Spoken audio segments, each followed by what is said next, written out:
My question for the show, again, I'm going to ask for your involvement. My question for the show is thinking about contact centers, what would be in your room 101? Now, for those that don't know, Room 101 was originally in George Orwell's 1984 book, great book, and then became a TV show. I think it's still running on one of the um, channels, and that is whatever you decide to put in Room 101 is vanished from the world. Oh, Hugo's right behind me. He's biting my hand on my desk.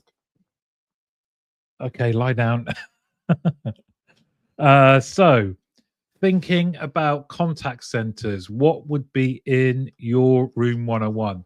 Once they go into Room 101, poof, they are vanished. They're gone forever. They don't exist. Oh, Rick, love it. I do have sales roles in Warrington, not too far from Bolton, if that helps. Thank you, Rick. Okay, Neris is kicking us off. Wall boards. So we either need to debate that or we just need to throw it into the Room 101. Now, it would be good as well if you could just add a line about why these should be considered to be thrown into Room 101. So, Neris, why do we put wall boards in 101? Danny Wareham, amazing business psychologist. Happy bees make tasty honey, and loads of other rules.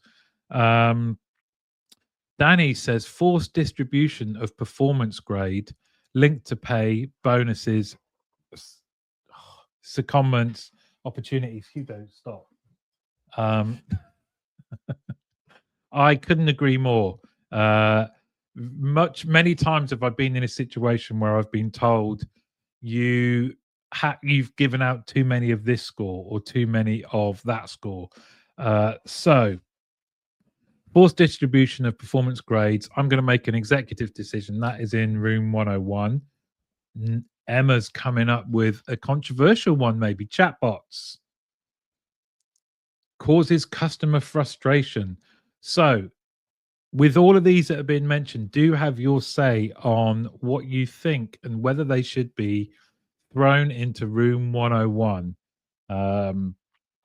Some really, really interesting ones so far. We've got wallboards, forced distribution of performance grades that are linked to pay, chatbots because they cause customer frustration. Spencer would say, I would put long wait times in Room 101. Nothing frustrates customers more than being stuck on hold, and it creates stress for the team too. If we could eliminate long waits, it would make a world of difference for both customers and agents. I think we all agree with that, Spencer. Executive decision. That is going in Room 101.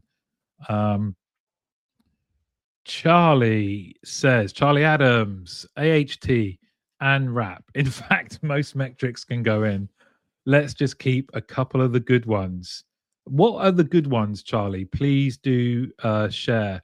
But I agree with you. Some of these can get into Room 101. Tracy is saying scripted responses. Customers want real, helpful answers, not robotic. Thanks for your patience. I understand your frustration, etc., etc.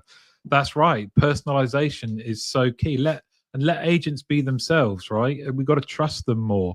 So I would agree. Spencer is hello Hugo. He is pleased to see him. He's currently right behind me. You can't see him because he is black, but he's biting my chair and my hand when I put it down there because he's bored. Hope that's not a reflection of the show. Okay. Rick says long-winded script on cold calls. Agents should be able to put their stamp on calls, very much like Tracy's point, and couldn't agree with you more. Having worked in outbound for a while, I know it was a frustration both as an agent and then leading teams. You want people to be able to bring their personality to bear, to have a proper conversation with people. So, yes, let's put scripts in room 101. James agrees with Neris and says, I'm with the wallboard stats. Happy, motivated staff inherently provide great performance metric. Conscientious staff feel under undue pressure and stress from seeing high demand when they are working at capacity. Success metrics are much better. Resolution, CSAT, etc. Yes, good. And Neris is here again. Thank you, Neris. Wallboards with queue information. When I ask most centers what behavior they change, the answer is not very robust. I think they just put pressure on advisors.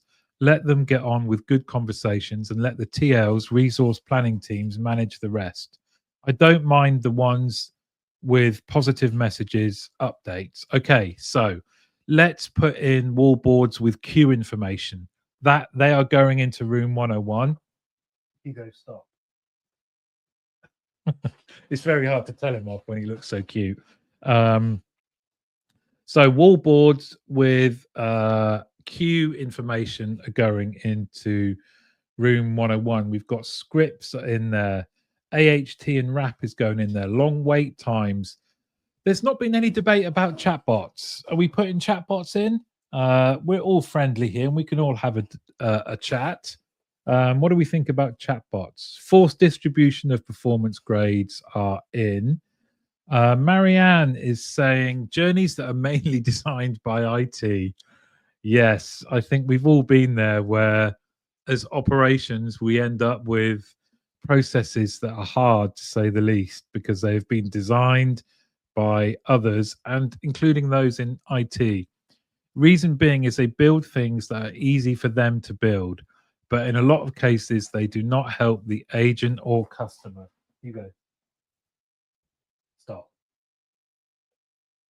Come on, buddy. There's parts of my chair on the floor. So I would agree with this. Journeys that are being mainly designed by IT, they are in room 101. What else do we have? I would like to. Okay. Thank you, Neris. Put crap chatbots in. There are some excellent chatbots offering great support. I would agree with that. So we can say crap chatbots are in room 101. We might come back to this and keep this going. I'm an advocate for chatbots in my industry, but well informed, well blueprinted for commonly asked questions. Let the skilled staff sink their teeth into real problem solving. 60% of my live chats are actually the same simple issue, says James. Very, very true. So again, I think are we all okay with putting in crap chatbots? We're kind of okay with them, but good ones have their place. Marianne agrees. I agree with Neris. Definitely crap chatbots. Okay. So all the crap chatbots are now in room 101. Hang on. Hang on. We've got a controversial one. Beanbags. Beanbags in funky breakout areas. Discuss.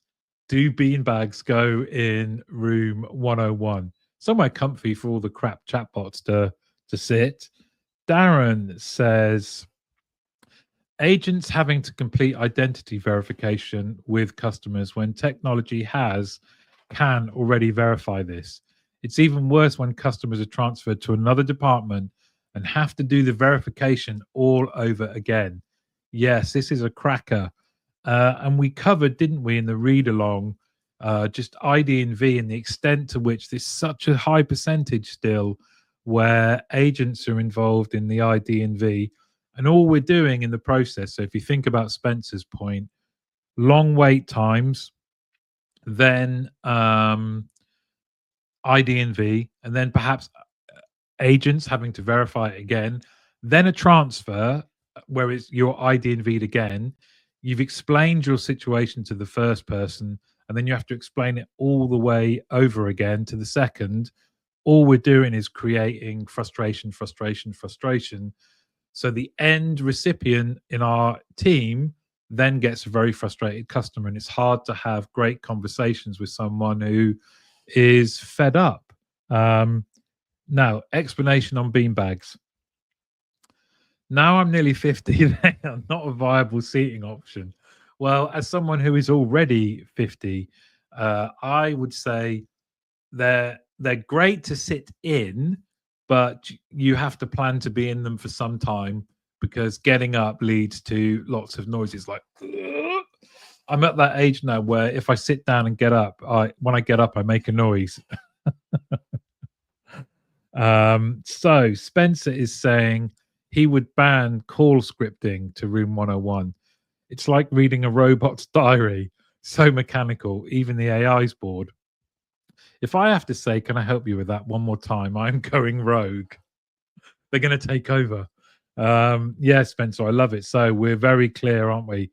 That call scripting is in room 101. We've got a very full room in there, haven't we?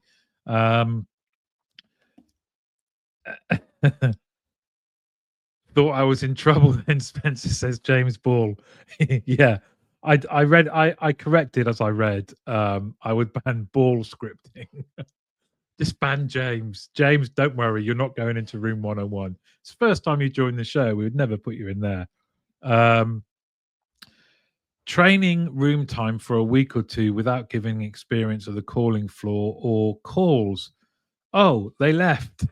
Yeah, very true. I think you can get this right with some staggered live activity, right? The great academies and inductions and grad bays are the ones that kind of drip feed people into the excitement of being live, the excitement of talking to real customers rather than sitting in a training room for 2 weeks.